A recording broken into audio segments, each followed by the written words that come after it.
welcome to News You Can Use. I'm Lisa, and lots has happened this last week. So let's just get right into the personal finance news headlines that impact your money life the most.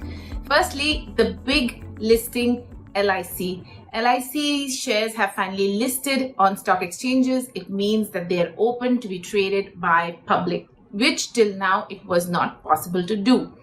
The LIC IPO has actually seen a lot of noise around it, and rightly so. But what happened on listing is that it listed at a discount, which means that the IPO pricing, which was, I think, at a maximum price of $949, but the listing happened about 9% lower, 8 to 9% lower, and right now it's even lower at around 840. So the stock has already lost 100 rupees from the upper band of the listing. Now, policyholders subscribed to the IPO quite heavily. There was only 10% reserved for them, but it was highly oversubscribed because obviously they have a lot of faith in LIC, and they got the stock 60 rupees cheaper than the rest of the public.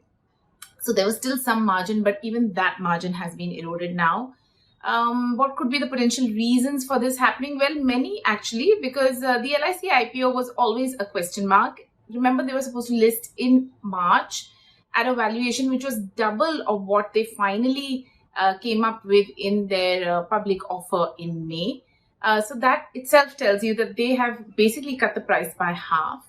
There was still a lot of questions. Of course, they listed in a market where the mood is not good. The market itself is correcting. So obviously that had to play on the price.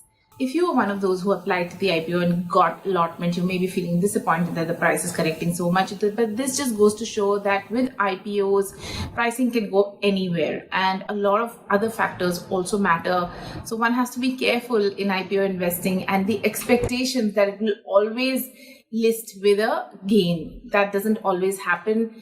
The stock is now available in the secondary market for whoever wants to buy from there or sell into the secondary market. At least you have that liquidity that you can exit the stock if you want, or you can buy more if you want. So that was the LIC IPO. The second big news, which really does impact your personal finances or your investment choices, is the news around front running that has come from two separate AMCs over the last 2 weeks. And this is a bit worrying. Honestly, these are both very highly regarded AMCs, Axis and Aditya Birla, and this is all in the media, so it is alleged really. It's not proven or anything. And nevertheless, it does shake trust. Firstly, front running may or may not impact the value of your investment, the value of your mutual fund NAV directly, but there's no easy way to disprove that or prove that, because how much they paid for the stock at that time, when did you enter the mutual fund scheme, etc. It's a bit complicated. Nevertheless, it does affect the efficiency of pricing that the dealer could have got for a particular stock that they are including in a mutual fund portfolio. And secondly, it breaks trust. I mean, the whole mutual fund business is really about trust. They're taking your money and investing it in funds, managing it for you. So trust is very important. So this is a worrying development, no doubt. If things are proven, it will be even more worrying. Nevertheless, it is not useful to paint the entire industry with the same brush. These are rogues in the industry. The good thing is, and once again we come back to the whole regulated assets versus unregulated assets. Mutual funds are regulated, so the wrongdoing will be punished. There will be penal action.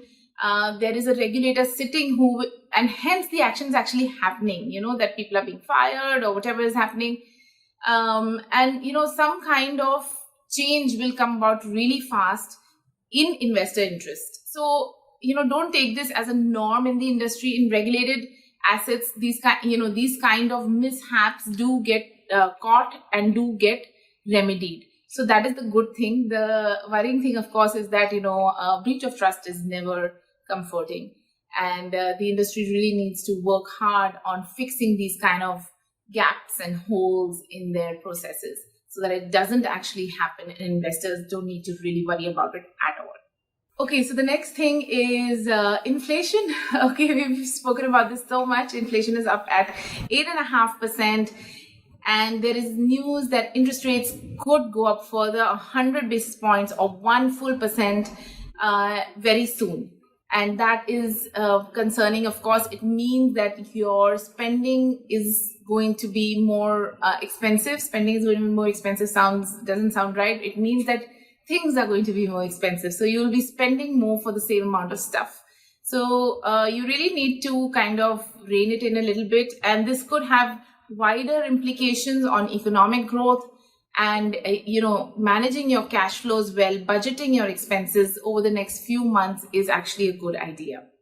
Okay, the last bit of news we want to talk about is cryptocurrencies which have crashed. There's Terra, which lost like all its value and left people wondering. And that's where, mutual funds are better off, because again, this is the overnight losing all your money. I mean, and with no recourse. You can't go to anybody and say that, look, give me my money back, or I've been wronged or anything. There's no recourse to that. So that's a problem. Even Bitcoin fell below 30,000, which is, something that people did not expect will happen. Till last year, there was all this conversation about cryptos being an inflation hedge, or cryptos being uncorrelated with the more popular financial assets like currencies and equities. But all that has not worked out. Once the liquidity tap got closed, all assets have corrected, and so have cryptos. And really, inflation is at a peak globally, and yet we don't see any respite, as inflation is also rising and crypto is falling. Really, for crypto investors, it's a double whammy, because they expected that as inflation creeps in, the cryptocurrency values will actually move up, which has not happened. So always be careful with high risk assets like cryptocurrencies, and don't go overboard in your allocation. Also remember that they are unregulated. They can disappear overnight, and there is nobody accountable for your money. So that's it from me. Quite an exciting week, and let's see what we have in store next week. Do keep watching News You Can Use. Thank you.